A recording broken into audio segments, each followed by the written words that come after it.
The date is August 29, 1992. Wembley Stadium reverberates with the thunderous roars of over 80,000 wrestling fans as Crush makes his way to the ring at SummerSlam. Slated for a showdown against the cunning and elusive Repo Man, the Hawaiian powerhouse towers over his opponent, his muscular frame adorned with vibrant neon ring attire that perfectly captures the excess and pageantry of wrestling's golden age. Crush wastes no time in dominating the match, his strength unparalleled. The crowd rallies behind him, a collective force urging him toward victory. The devastating cranium crunch, his signature maneuver, clamps down on the Repo Man's skull like a hydraulic press. The villain flails, struggles, and ultimately succumbs. The bell rings, the audience erupts, and for that moment, Crush is on top of the world. He is the future, a rising star poised to elevate the Federation into its next era. But in the world of professional wrestling, the future is never promised. Fast forward 15 years, and the headlines tell a story far removed from the grandeur of Wembley.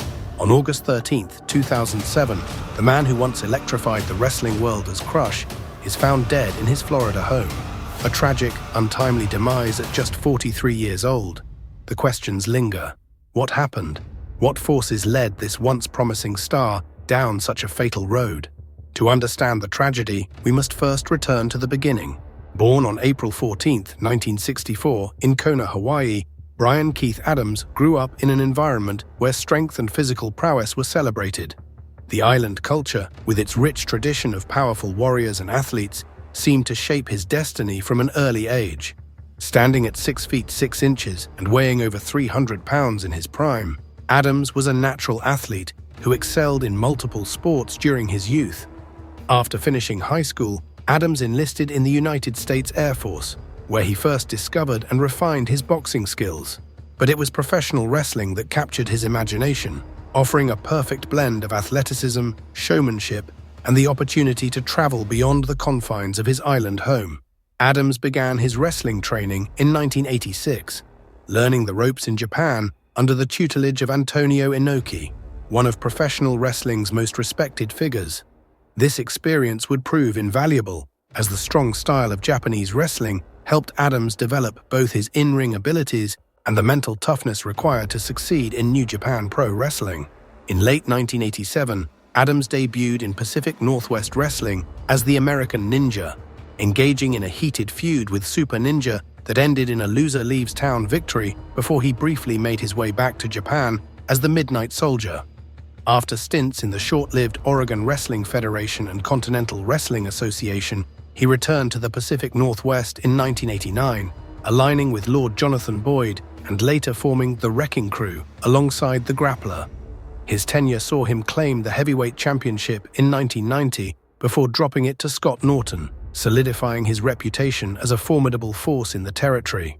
Adams's imposing physical presence and surprising agility for a man his size eventually caught the attention of wrestling's biggest promotion, the World Wrestling Federation.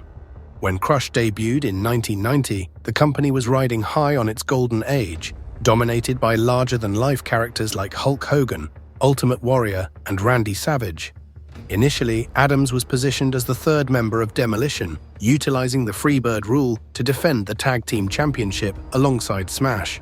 Serving as a substitute for Axe, he made his in-ring debut in a successful title defense against the Rockers. At SummerSlam, Demolition lost the Tag Team Championship to the Hart Foundation in a grueling 2 out of 3 falls match, with Crush taking the decisive pin. Following their title loss, the team's focus shifted to an escalating feud with the Legion of Doom, who had interfered in the championship match. Adams remained with Demolition until WrestleMania 7, where he and Smash suffered a loss to Genichiro Tenryu and Koji Kitao. After the event, the Federation gradually phased out Demolition, officially disbanding the team by September 1991. However, it was when Crush branched out as a singles competitor that his true potential began to emerge. Repackaged as a happy-go-lucky Hawaiian babyface, Crush connected with audiences through his impressive power moves and charismatic personality. His signature finishing move, the cranium crunch, became one of the most devastating maneuvers in wrestling, as he would trap his opponents in a vice-like head squeeze that appeared to render them unconscious. As highlighted earlier, Crush made his pay-per-view debut under his new persona at SummerSlam, securing a decisive victory over Repo Man, ironically portrayed by his former Demolition partner Barry Darsow. The early months of 1993 saw Crush enter into what would become one of his most memorable feuds, facing off against Doink the Clown. What began as a simple rivalry took a dark turn at WrestleMania 9, where Doink's infamous double-team attack left Crush on the losing end. Then at the inaugural King of the Ring pay-per-view, Crush challenged for the Intercontinental Championship against Shawn Michaels, only to fall victim to another defeat after a well-timed distraction by Doink. On July 4th, aboard the USS Intrepid, Crush took part in the Stars and Stripes Challenge, attempting to body-slam the Colossal Federation champion Yokozuna, who was billed at 580 pounds. Widely regarded as the strongest contender, he became the first to lift Yokozuna off his feet, but the immense strain caused his back to give out, forcing him to abandon the attempt. Crush's misfortune continued on Monday Night Raw, where Yokozuna delivered multiple punishing banzai drops, writing Crush off television to recover from his injury. Crush made his dramatic return 3 months later, betraying his ally Randy Savage in a brutal attack, fueled by resentment over Savage's encouragement to enter the Body Slam Challenge and his absence during Crush's recovery. Gone was the smiling Hawaiian warrior, replaced by a bitter, vengeful heel who had aligned himself with Mr. Fuji and Yokozuna. Now a ruthless native chief, Crush adopted a more menacing look, sporting a goatee, darker face paint, and an ominous color scheme that contrasted sharply with his former Kona Crush persona. This transformation culminated at Survivor Series, where he headlined as part of the Foreign Fanatics against the All-Americans. Next up, Crush's Falls Count Anywhere battle against Randy Savage at the 10th installment of WrestleMania stands as perhaps the pinnacle of his Federation career. Though Crush would lose the match, his performance cemented his status as a legitimate pay-per-view player. As Mr. Fuji's hired enforcer, Crush aided Jeff Jarrett in a King of the Ring qualifier by ambushing Lex Luger, leading to Luger's count-out loss on Superstars. Seeking revenge, Luger returned the favor by costing Crush his own qualifier against Tatanka, sparking a heated feud. During this rivalry, Crush formed a short-lived alliance with Yokozuna before quietly exiting the Federation after a series of European matches against The Undertaker. In 1995, Crush made his return to the Federation as the 30th entrant in the Royal Rumble, where he reached the Final Four alongside Lex Luger, Shawn Michaels, and the British Bulldog.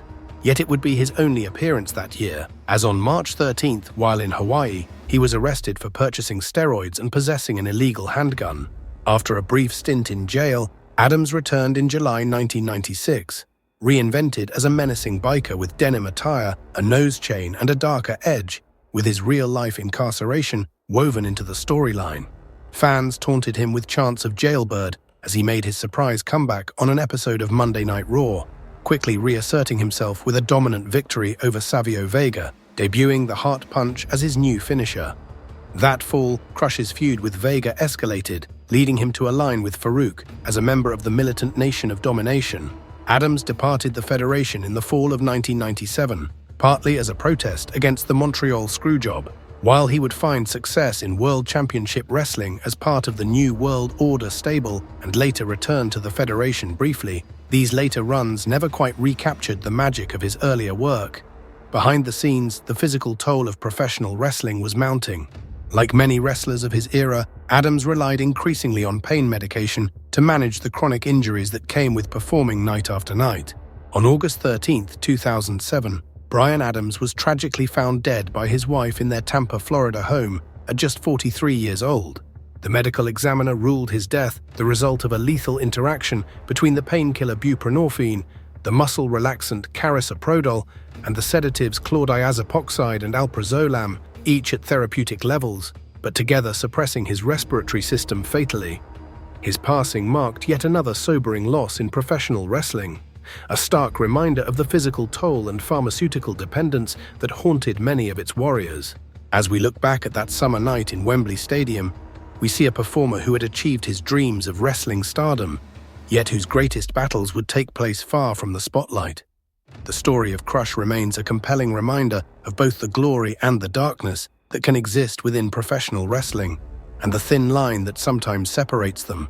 If you're intrigued by the story of another warrior who graced the ring that night at Wembley, I invite you to explore this video right here on the tragic true-life journey of Kamala. Simply click the thumbnail on your screen right now, and I'll see you there shortly. Thank you for watching.